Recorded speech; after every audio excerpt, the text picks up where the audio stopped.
Some coffee's fast, but not fresh. Some coffee's fresh, but only after a long wait. Speedway coffee is made fresh at the push of a button, hot or iced, so you can have fresh coffee your way, right away. Find a store near you at speedway.com/locations. Happy holidays don't just happen on their own. You make them happen with a little help from new appliances at the Home Depot. Because warm wishes won't roast that turkey. You'll want a new convection oven for that. An air fryer will help make the season light and delicious. And while you're at it, consider a new LG or Samsung fridge that's big enough to hold all kinds of Christmas cheer. Make the holidays yours with the season's best savings on top appliances at the Home Depot. How doers get more done. Thank you for calling 423-GET-FAME. That's 423-GET-FAME. I would tell you to leave a message, but the truth is, I don't really care. I've had this hotline open for months, and not one of you jokers have what it takes to be famous like me. So leave a message if you want, but don't expect a call back. I've got way more important things to do than to waste my time on losers like Masquerita Sagrada and you all. Thank you, and have a nice day.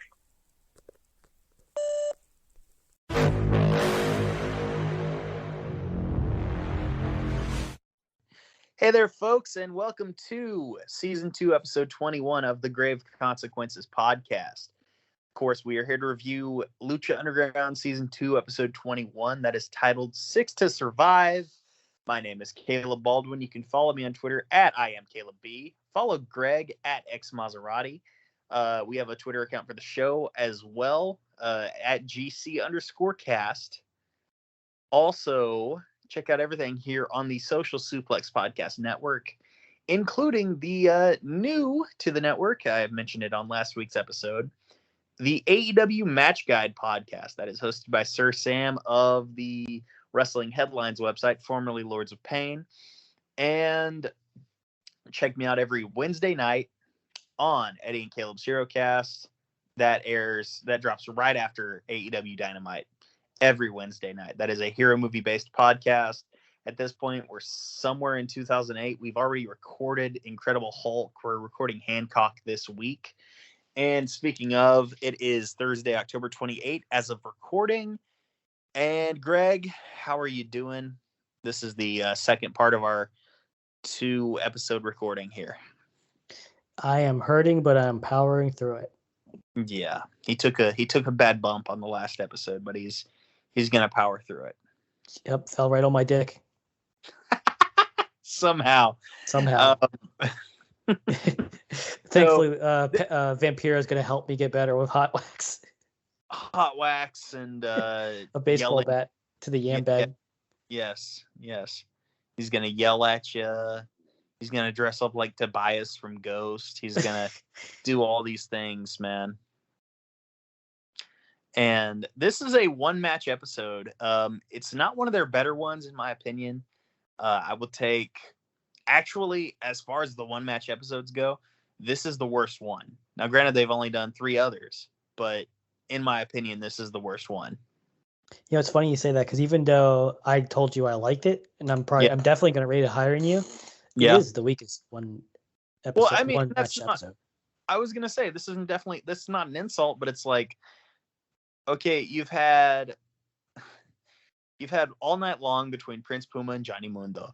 You've had both Aztec Warfare matches. I would take all 3 of those over this one. This was Grave Consequences all episode? No, there were other matches on those episodes.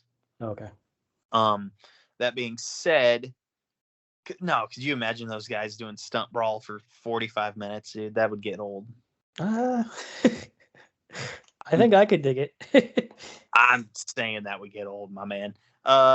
So, like I said, this is a 6-pack challenge. The working title of the match is 6 to Survive. Your combatants here, you've got King Cuerno, you've got Ivelisse, Taya, Pentagon Jr., Phoenix, and Johnny Mundo. And Vampiro, by the way, one of the first things on commentary, Vampiro says he has no idea how Pentagon was able to come back. And it's like, oh, nice lie there, pal. Yeah, it's this is one of those subtle stories that doesn't land. Yeah, like exactly. me and you, it's like, I know we kind of beating the dead horse here, but we know what's happening. But even that just makes it more disappointing. Yeah. No, you were absolutely right. And man, this was okay. There's a lot of working together here, specifically Johnny and Taya and Penta and Phoenix, of course, them being real life brothers, the Lucha brothers. They work together a little bit here and there. And the first elimination of the night, and this was huge. King Cuerno is setting up for a thrill of the hunt when Mil Muertes comes back with Katrina in tow, and he returns and he attacks King Cuerno, and Johnny Mundo capitalizes as Mil is outside the ring staring at Cuerno the whole time. Mundo capitalizes, hits into the world, and King Cuerno first eliminated. He was first eliminated, but he took a nasty, he took an awesome spear, and he took a really nasty looking power bomb. Like, it didn't look like Mil got him up all the way and kind of spun him around a little bit. Yeah. It was believable. It was an earned. They basically wrote him off the show, in a way. It didn't make him look weak, because it's freaking Mil. It's Mil. Yeah. Mil doing his 5 moves of doom on him. Did he hit the flatliner on him? No, it looked like he was gonna set it up, but he should have. He should have. You're right. He absolutely should have. He should have hit the flatliner, and Johnny should have crawled in for the pin. That would have been cool. Yeah, it just kind of goes with Johnny's character to steal it even to that extent, I like it when they keep Cuerno strong though. So I would have been cool if he got hit with the same moves: the spear, a power bomb, and a flatliner, and the clothesline, and then Johnny does the end of the world, because then it's like, okay, there's no way he should kick out of that anyway. Yeah, fair enough. So before the next elimination, did any particular spot stick out to you? I'm going to be honest, it doesn't. No spots really stick out to me until the final 4. Yeah. I will say that Taya's interactions with Ivelisse, I think Ivelisse was a little off. Because Taya has no problem with anybody else. No problems with anyone else. But when she's with Taya, she's kind of like a little bit off. And I'm just going to say Ivelisse was the weakest. She was definitely the underdog. But also, as soon as she was gone, I had no problem with her when she was gone. I was like, fine. Like, she just, you knew she wasn't going to win. Yeah. Ivelisse got eliminated by Taya. Next up, okay. Before the third elimination, what stuck out to you, my man? Well, I don't know if you caught the interactions between Stryker and Vampiro. I did not. The Stryker spends the whole episode like asking Vampiro like his opinion on things. Yes, yeah. And Vampiro keeps going like, I don't know, man. I just can't tell. And he's like, and then at one point he's like, you're asking me all these tough questions. And Stryker, I think, in frustration, was like, me asking you questions is a hard question. He's like, me asking you questions about the match is a tough question. And he goes, man, I'm sorry, man. I'm just trying to enjoy the match. He's like, all right. He goes, you should be a politician. Yeah. Yeah. You got nothing useful out of Vampiro this whole match. Exactly. Commentary-wise, I don't think. This was some of Vampiro's worst work. I'd say so, yeah, because I think when he's not talking about himself, he struggles. Yeah. I would take the big Kibosh guy from Ultima Lucha last season over this guy. He was good. Yeah. He just had a word crutch, But either way. So Taya, like, she took a Shattered Dreams to the old hoo-ha, didn't she? Okay, so we got rid of Cuerno and Ivelisse? Yes, yeah. So we're at the final 4? Yes. Pentagon does those nasty like tie kicks to your legs. Yes. He does that to Taya. Like, he just homes in on Taya, because he becomes Mundo and Taya versus Pentagon and Phoenix. It just becomes that. Well, Pentagon is doing those kicks to her. He kicks her in the ass 3 times, specifically in the ass. He also does the Shattered Dreams on her vagina. I'm just gonna say it like that. And the crowd pops for it, but like, he's really targeting her lower half of her body, her ass or her vagina, like the whole match. And it's like, and he's doing that leg slap thing. So it's like, look, like it gets weird, is what I'm trying to imply. Like, it's like he's really getting sadistic on a very particular part of his body. It's like, is Pentagon an incel? Maybe. Let's not rule it out. Yeah, you know what I'm saying? Like, it's if you thought Taya versus Cage was rough, I found this rougher because those were power bombs and slams. This was targeted like strikes. Yeah. To sensitive areas, because your ass is sensitive. You ever take a needle in your butt cheeks? It hurts. You know, no, but I've taken other trauma to it. So yeah. Yeah, when you're a baby, you did, but yeah, you'll be sore for a while. But Taya actually, her and Mundo, like it, because the whole intergender match thing is still kind of debated online and in other circles. Like, you know, do people like it? Are you a weirdo if you like it? You know, do you hate women if you like it? Do you hate women if you don't like it? Kind of thing. But Taya actually, she's a good wrestler. At least I haven't seen a lot of her Impact or NXT stuff, but like she can hang with Phoenix and Pentagon. Like her and Mundo are a great tag team. Like it was a good, like if you got rid of the Sinister Six bullshit, got rid of Cuerno and Evilise because you wrote them out anyway. If you just had a tag match between Taya and Mundo versus Pentagon and Phoenix, you'd have a great match, dude. Because this is when the match actually got interesting to me. It wasn't up until this point. Yeah. No, you're right. You're right. But Taya ate a what was it? Package pile driver. Yeah, he eventually, like, this is he did the Shattered Dreams. He takes her out for a little bit, does the leg kicks, then he kicks her in the ass once or twice, a few more times. And that's not an embellishment. Like, he's kicking her in her butt.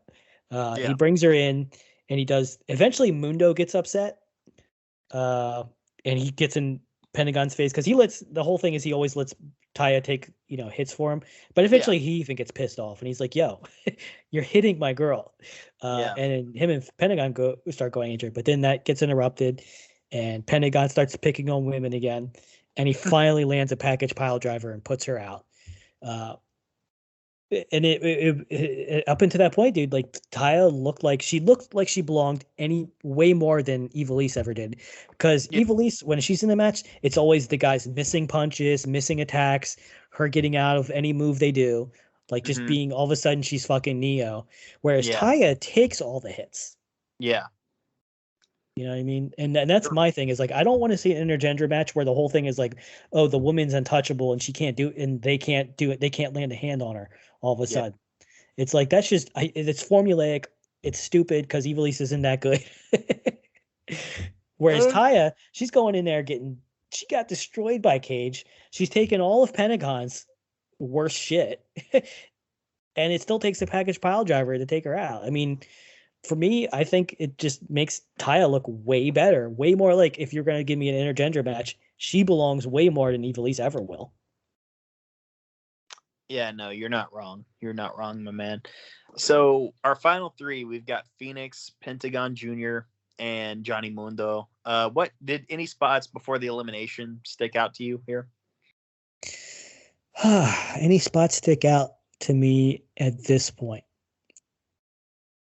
No, it's kind of, I can't say because it. Don't wait to put an end to junk sleep. Shop Mattress Firm's Black Friday sale and wake up a better you. Save up to $500 when you get a king bed for the price of a queen or a queen for a twin. Plus, get a free adjustable base with qualifying Sealy purchase up to a $499 value. Or shop Tempur-Pedic, the most highly recommended bed in America, and get a $300 instant gift good towards sleep accessories. Unjunk your sleep, only at Mattress Firm. Offer valid with qualifying purchase. Restrictions apply. See details at mattressfirm.com. Happy holidays don't just happen on their own. You make them happen with a little help from new appliances at the Home Depot. Because warm wishes won't roast that turkey. You'll want a new convection oven for that. An air fryer will help make the season light and delicious. And while you're at it, consider a new LG or Samsung fridge that's big enough to hold all kinds of Christmas cheer. Make the holidays yours with the season's best savings on top appliances at the Home Depot. How doers get more done. didn't they just start going into their not their greatest hits, but there's nothing. I hate to say it this way because it's a bad choice of words, but there's nothing unique I can think of. I know Mundo. I think he does a reverse Rana at one point. Yeah, I was gonna say the elimination in particular is unique. I forget how he eliminated Phoenix. So, okay, well, here's the thing. Johnny Mundo was the next person eliminated. Oh. And it's because, okay, Pentagon and Phoenix are going back and forth, and Pentagon's trying to roll up Phoenix. Phoenix is trying to roll up Pentagon, but he's got him in like a wheelbarrow position. Mm-hmm. And Phoenix, while, having his legs held by Pentagon, happens to land on Johnny Mundo's chest. So it's like Johnny Mundo has the weight of like the lower half of Pentagon and like the entirety of Phoenix on him, and he gets eliminated, and he's pissed. As he should be, but yeah, I do remember that now. Yeah. And then we got 12 minutes of brother on brother fighting. And the thing I love, when you've got best friends in the ring with each other or brothers in the ring with each other, they go a little harder because they know they can. Not only do they go harder, but it completely switches and they both do back-to-back submissions. Yeah. And very cool looking submissions too, like very technical. They technicos, but it gets very technical. They just bring out their best stuff. And this is where the match got even better, in my opinion, because at first it was nothing. They were writing people out, with Mill, and they got Ivelisse out of there. Then it was a great tag match as far as I'm concerned. And then it becomes like this awesome dream match of Phoenix versus Pentagon. It's way better than their season 1 match. Yeah.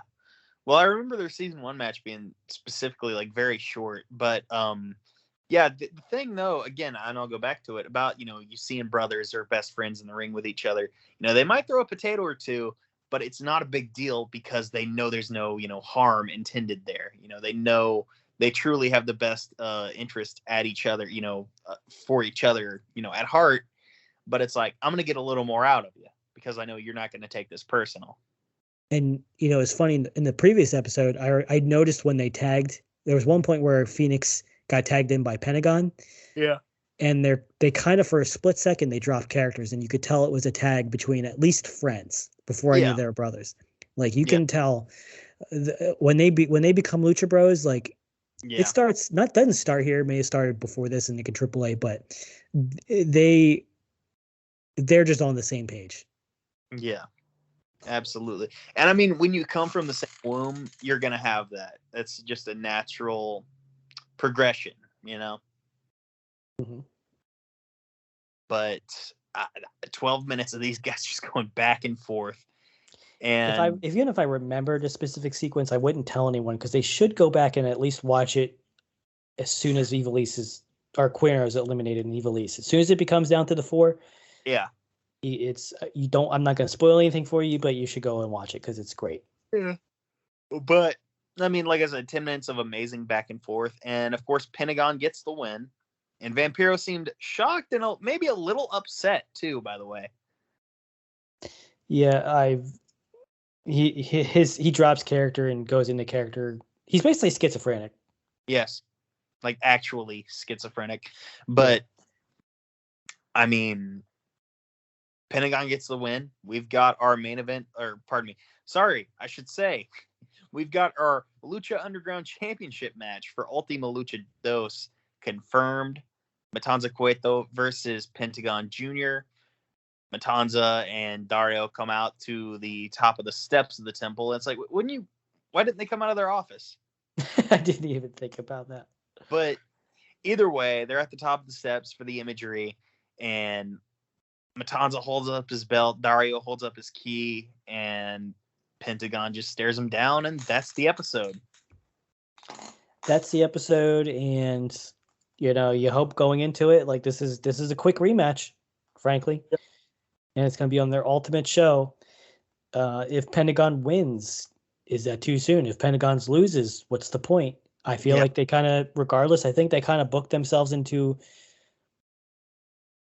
a corner because, you better go all the way. They basically they used Pentagon, and they didn't really appreciate him until his match with Vampiro, frankly. Yeah. Mhm. And then the second season, they have him immediately break Mill's arm. Like they completely hotshot him. Yeah. And, you know, do you capitalize that in the correct way, or do you let it just go to waste? Like, what are they going to do? I'm going to give you an analogy on how they have handled Pentagon so far on this run. Okay. So you have a guy who, you don't have a lot going for him. So you change things up a little. He comes back, he gets a new character. He starts going on a tear. He's breaking arms. He's squashing people. He almost he nearly breaks Melissa Santos' arm. He nearly breaks Sexy Star's arm. Someone intervenes. You get a hot feud. Going into Ultima Lucha.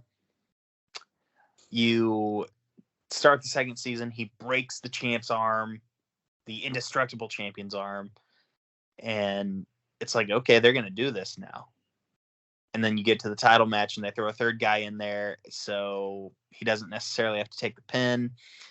So you've protected him, but you haven't pulled the trigger. You take him off TV for weeks, man, like probably a full month, maybe a month and a half. After he loses a championship match by himself. Exactly.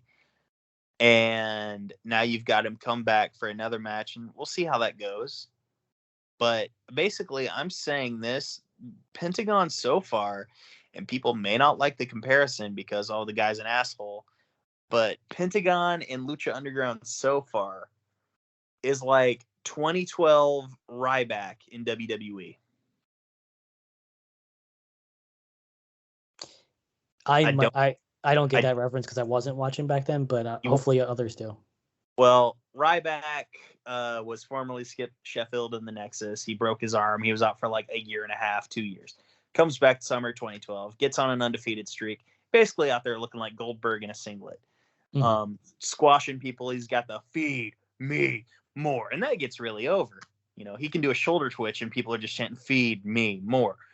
And eventually they hotshot him into a title match with CM Punk, and they do all these, smoke and mirrors to protect him. But it's like they never pulled the trigger on him. Mm-hmm. And it's like you've taken the wind out of the sails of like a strong babyface on your roster when you do that sort of thing. And that's kind of like, to a lesser extent, what Lucha Underground has done with Pentagon Jr. here. And I think the thing is that they basically tease what fans of him wanted. Like, I wanted him to win the title so bad. I still am a huge Pentagon fan. Like, he was my Kenny Omega of Lucha Underground. And this is something a lot of companies have a problem with because it's not easy. We should probably emphasize that it's, on paper, it's easy to say like, oh, you messed this up. But like in reality, it probably is hard to, when you have someone you want to be, you want to keep them in the pocket as your guy in case anything else goes wrong, but you're not ready for that yet. It's hard for companies and promoters to keep them busy with something and still keep them hot without, sending them occasionally into the main event zone. Like, okay, you got to be able to have someone have like a blood feud outside of the main event title picture and still keep them up. And it's doable. But sometimes they think the only way to keep them hot is to keep them near the main championship, and you gotta find a way around that if you're not going to pull the trigger. And if you're going to feed, and if you keep feeding them to a champion, then you are feeding them, and you need to acknowledge that. Yeah, exactly. Folks, that is the episode. We thank you for listening. We got to grade it. Yeah, we do have to grade it. I'm going to give it a B-. The Pentagon win was obvious in my opinion, and not just because I'd seen this before, but the match was fine once you got down to the final four. But that first third, man, kind of slow, kind of clunky. I definitely agree that Ivelisse, and it's a cool concept. The Sinister Six, or what, Six to Survive. 6 to Survive, yes, sir. I'm gonna keep saying Sinister Six. I might even name it that, but you should. Evilise, it's just one of those characters where they're like, trust us, she's tough. She could hang with the guys. Oh, they're all of a sudden they're inferior and stupid. And they can't hit her. Now they're all of a sudden oafs with their punches and their strikes. Yep. All of a sudden she can get out of everything. And that's a death sentence for people when you push that on me, when it's like, oh, okay, so all of a sudden they can get out of everything. I don't like it. Cuerno's great, but he got written out pretty early. Yep. And I do love it. I did love the tag team between Taya. Taya impressed the shit out of me in this match. Hopefully I don't get canceled for shitting on Evilise too much. Yeah.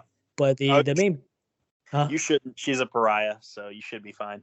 Hopefully. I mean, because I think we like Evilise, right? I do. Yeah. Yeah, I like her too. It's just like we gotta give our opinions. That's our show. We gotta say what we think about an episode. I think her gimmick of just being, oh, well, I'm so tough, and her toughness only being that people all of a sudden become. It's kind of like Superman versus Batman. Every time Superman fights Batman, he becomes an idiot. Yeah. But then when he's fighting Lex Luthor, he's a genius. Yep. And it's just, I hate that crap. And Taya goes in there, and she hangs with the dudes. Like, their Cage destroyed her. Pentagon destroyed her in different ways. One was power slams. One was all, roughneck strikes and, attacks. And she can still go. Mundo, we love Mundo. Mundo's great. And Phoenix versus Pentagon is great. Mm-hmm. But I know where this is going. Even with my dementia, I know where this is going. And it's pretty clear I'm not too excited.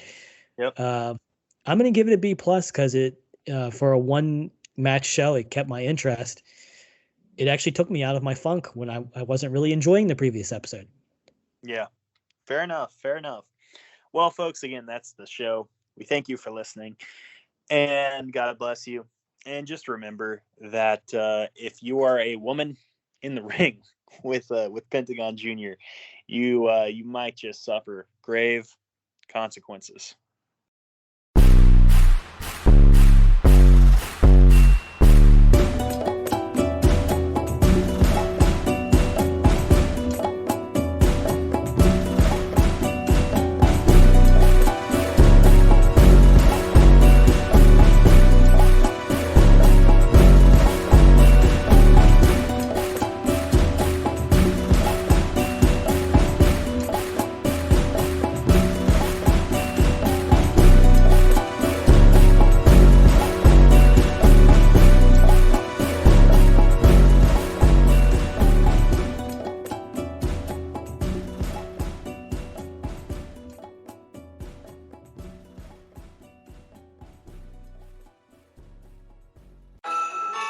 It's not just Santa who's coming to town for the holidays. It's your relatives, and boy, are they hungry. So stop by the Home Depot for up to 25% off appliances. Plus, save up to $750 instantly. No rebates, no hassles. Not only will you get a great deal on a fridge, you'll save enough to fill it up with food. Make the holidays yours at the Home Depot. How doers get more done. Valid November 3rd through December 1st. U.S. only. Gas appliances extra offer valid on select appliances and while supplies last. See online or associate in-store for details.